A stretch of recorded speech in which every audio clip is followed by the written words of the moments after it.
So Philadelphia won that battle. Tonight we'll find out if Toronto will win the war or if we'll all tip our hats to a Game 7.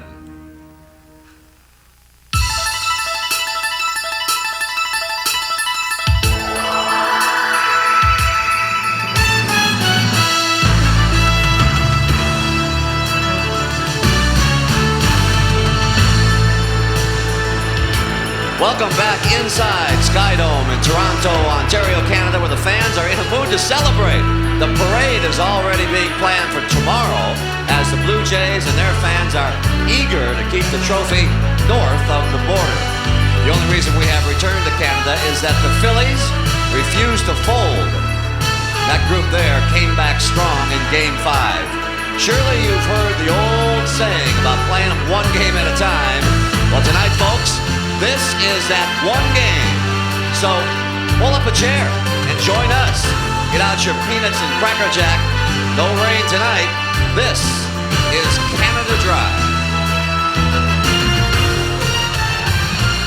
Hi again, everybody. I'm Pat O'Brien, and welcome to CBS Sports' continuing coverage of the 1993 World Series. We've got a couple of storylines to get you up to date on tonight. First, now that they are back home, the Toronto Blue Jays can take full advantage of the designated hitter rule to use their awesome lineup to the fullest. Paul Molitor will DH as the Jays look to clinch for the first time in Canada. For Philadelphia, Mickey Morandini will play second as Mariano Duncan, who's been hurting, will DH. In fact, the Phillies, you might call them baseball's walking wounded. Darren Dalton's legs are killing him, and we've seen John Kruk grimacing throughout the series. Earlier, I spoke to John about his bad back and how he can play through it in tonight's game and maybe tomorrow's. You know, right now it's not a time to really think about it.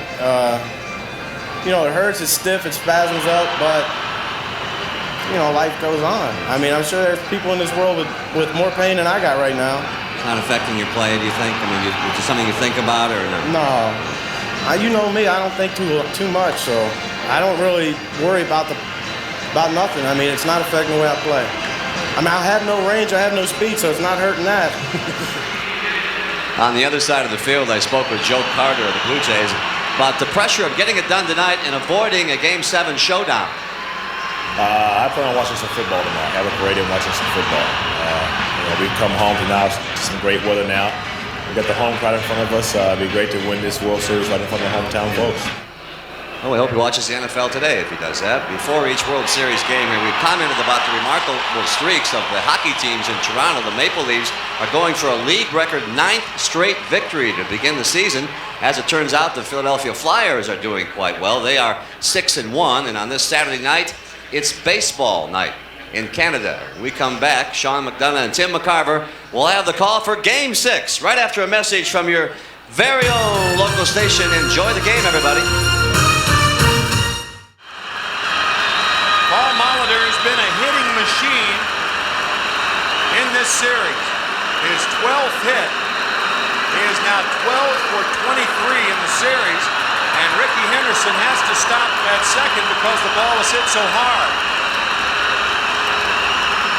And he had to make sure it would sink fast enough to fall in front of Dykstra.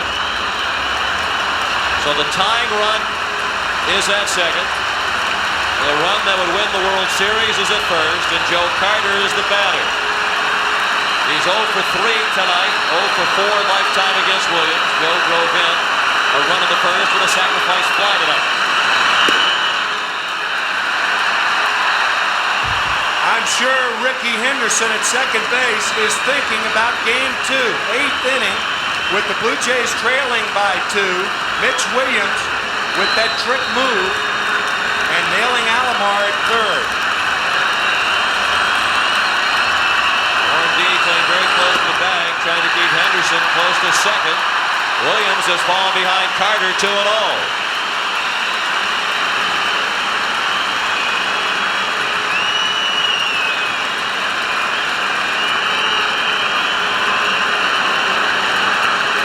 Alfredo Griffin, who entered the game last inning as a pinch runner for Olerud, is on deck, and there's that move by Williams. He wasn't more than 3 or 4 steps away from second. There's Griffin.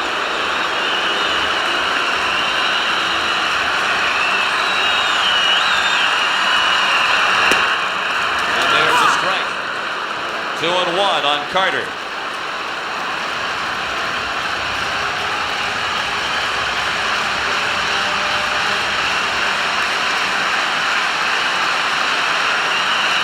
Carter is 0 for his last 7. And he swung at ball 3. 2 balls and 2 strikes.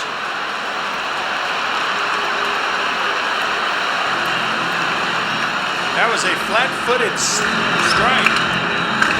And Joe Carter, a flat-footed swing that he took at that slider from Mitch Williams. Looked awkward, didn't he? Now the 2-2. Well hit down the left field line. Way back and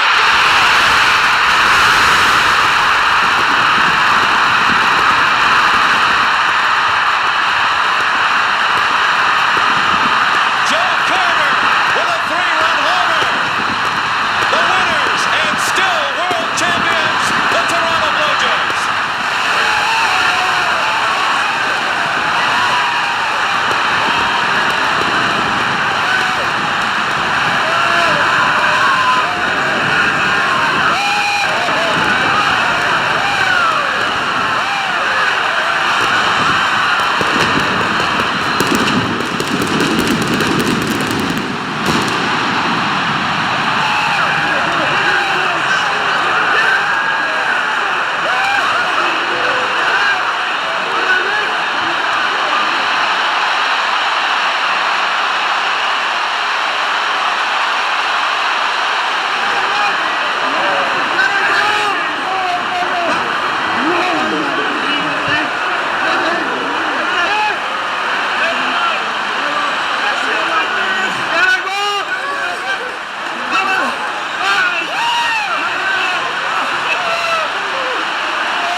A world champion for the first time, and Cito Gaston said, in particular, he wanted the Blue Jays to repeat to win it for Paul Molitor.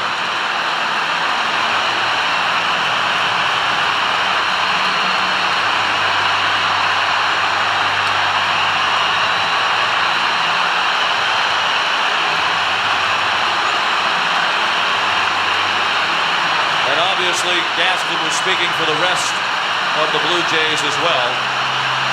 Joe Carter with the 3-run homer to win it before the World Series. When we asked him how close he was to leaving by a free agency after last year's World Championship to go to Kansas City, he held his thumb and forefinger about 1/8 of an inch apart and said, "This close." But he stayed, and his home run has given the Toronto Blue Jays their 2nd World Championship in as many years.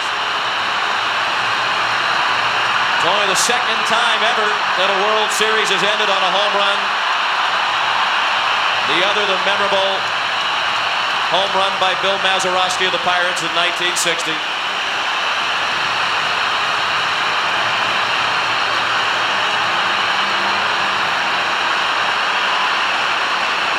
And a heartbreaking end to the season for the Philadelphia Phillies.